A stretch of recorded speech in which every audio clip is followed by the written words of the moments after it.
ওই তো আমি আপনাদের সাথে যে শেয়ার করেছিলাম ঈদের মধ্যে যে আমি ফুচকা কিনে নিয়ে এসেছি, সেটা আর আমাদের খাওয়া হয়নি, আজকে সেটা খাবো। আসসালামু আলাইকুম, আমি সাথ সাথী। আলহামদুলিল্লাহ আমি ভালো আছি, আশা করি আপনারাও ভালো আছেন। আজকে আমি আপনাদের সাথে শেয়ার করব ফুচকা তৈরি করা। তো অনেকদিন যাবত ফুচকা খেতে ইচ্ছে করছিল, তো এটা আজকে তৈরি করব। তো চলুন আজকে আমরা ফুচকা তৈরি করে আসি। প্রথমে আমি এখানে পরিমাণ মতো ডাবলি নিয়ে ভিজিয়ে নিচ্ছি, আর এখন আমি কলটা ছেড়ে দিচ্ছি। আর এটা আমি রাত্রেই করে রেখেছিলাম, আর এখন সকালবেলা আমি ডাবলিগুলো খুব ভালোভাবে ধুয়ে আমি কুকারে বসিয়ে দিয়েছি। আর এখানে শুকনো মরিচগুলো আমি টেলে নিচ্ছি। ফুচকা বা চটপটি খেতে চিলি ফ্লেক্স আর ধনিয়ার গুঁড়ো এগুলো লাগেই। এই দুইটা মশলা ছাড়া একদমই চটপটি বা ফুচকা খেতে একদমই ভালো লাগে না। যাই হোক, ডাবলির মধ্যে আমি হালকা পরিমাণের খাবারের সোডা দিয়ে দিয়েছি, আর এখন পরিমাণ মতো লবণ দিয়ে দিচ্ছি। আর খাবারের সোডা না দিলে ডাবলিগুলো সিদ্ধ হবে না। আর এখানে আমি খুব ভালো মতো মচমচে করে ধনিয়াগুলো টেলে নিচ্ছি। আর এখন আমার হেল্পিং হ্যান্ড আপা ফার্স্টলি মরিচগুলো ফাঁকি করছে, আর আমি আপাকে দিয়ে শিলপাটা দিয়ে বাটাচ্ছি, কারণ আমাদের ঘরে কারেন্ট ছিল না তখন। আইপিএস আছে, কিন্তু আইপিএস এর লাইন তো আর কেটে দেওয়া ছিল না, তো তার জন্য আমি ব্লেন্ডার মেশিং এ করতে পারিনি। আর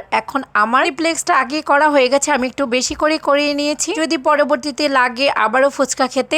একটু ধনিয়ার গুঁড়ো আর মরিচের গুঁড়ো একটু বেশি করে করিয়ে নিয়েছি। আর এই তো আমার ডাবলিগুলো অলরেডি সিদ্ধ হয়ে গেছে, আমি আপনাদের সাথে একটু দেখিয়ে দিচ্ছি। আর এখন আমি চটপটি রাঁধুনির মশলা দিয়ে দিলাম একটু ভালো ফ্লেভার আসার জন্য। আমি এখন নেড়ে চেড়ে মিক্স করে নিচ্ছি। আর এই তো আমার ধনিয়াগুলো গুঁড়ো করা হয়ে গেছে, আর এখন আপা পাটা থেকে উঠিয়ে নিচ্ছে, আর এখন আমি একটা বক্সে উঠিয়ে নিচ্ছি। তো যাই হোক, ফুচকা বা চটপটি খেতে তো আলু সিদ্ধ করতে হবে আর ডিমও সিদ্ধ করতে হবে। তো আমি এখানে আলু আর ডিম একসাথেই সিদ্ধ বসিয়ে দিয়েছি, আর আমার আলুগুলো সিদ্ধ হয়ে গেছে। চুলা থেকে নামিয়ে আমি ছিলে নিয়েছি, আর এখন আমি নাইফের সাহায্যে আমি আলুগুলো কুচি কুচি করে নিচ্ছি, কারণ যেহেতু ফুচকা তৈরি করব, তো আলুগুলো আমি একদম কুচি কুচি করে নাইফ দিয়ে কেটে নিচ্ছি। আর এখানে আমি আপনাদের সাথে আলু কাটাটা একটু শেয়ার করলাম আর কি। এই তো আমার আলুগুলো কাটা হয়ে গেছে, আর এখন আমি টক বানাবো, কারণ ফুচকা বা চটপটি খাওয়ার জন্য টক না হলে তো একদমই অসম্পূর্ণ হয়ে যাবে। কারণ হচ্ছে ফুচকা বা চটপটি মানেই হচ্ছে টক। আর এই তো আমি এখানে সবকিছুই রেডি করে রেখেছি, আলু কুচি, ধনিয়া পাতা কুচি, কাঁচামরিচ কুচি, ডাবলি, ফুচকা, মজাদার টক, ধনিয়ার গুঁড়ো, চিলি ফ্লেক্স আর হচ্ছে বিট লবণ।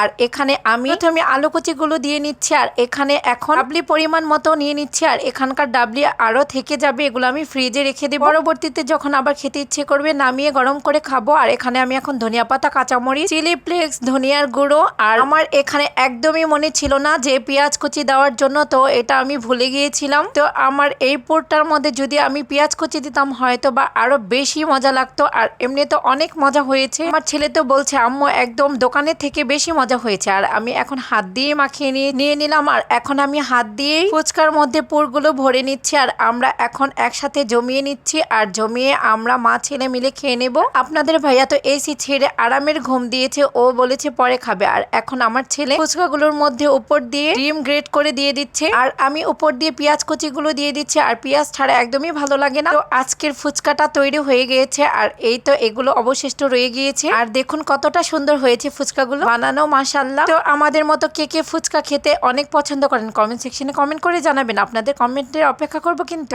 এখন বিসমিল্লাহ বলে এখন মা ছেলে মিলে খেয়ে নিচ্ছি। আর ফুচকাগুলো সত্যি অসাধারণ মজা হয়েছে, আর হোমমেড খাবার এমনিতে অনেক মজা লাগে। তো এই সব ফুচকাগুলো মা ছেলে মিলে ফিনিশ করছে। তো আজকে আমার ব্লগটা যদি ভালো লেগে থাকে please like, comment and share করবেন, ফলো বাটনে ক্লিক করতে কিন্তু ভুলবেন না। আর যারা ইউটিউব চ্যানেল থেকে আমার ভিডিওটা দেখে থাকেন প্লিজ একটি করে লাইক এন্ড সাবস্ক্রাইব করবেন, বেল আইকনে ক্লিক করতে কিন্তু ভুলবেন না প্লিজ। ভুল ত্রুটি হলে প্লিজ আমাকে ক্ষমার দৃষ্টিতে দেখবেন। আজকে এখানে শেষ করছি, আবার নতুন কিছু নিয়ে হাজির হবো। ভালো থাকবেন, আল্লাহ হাফেজ।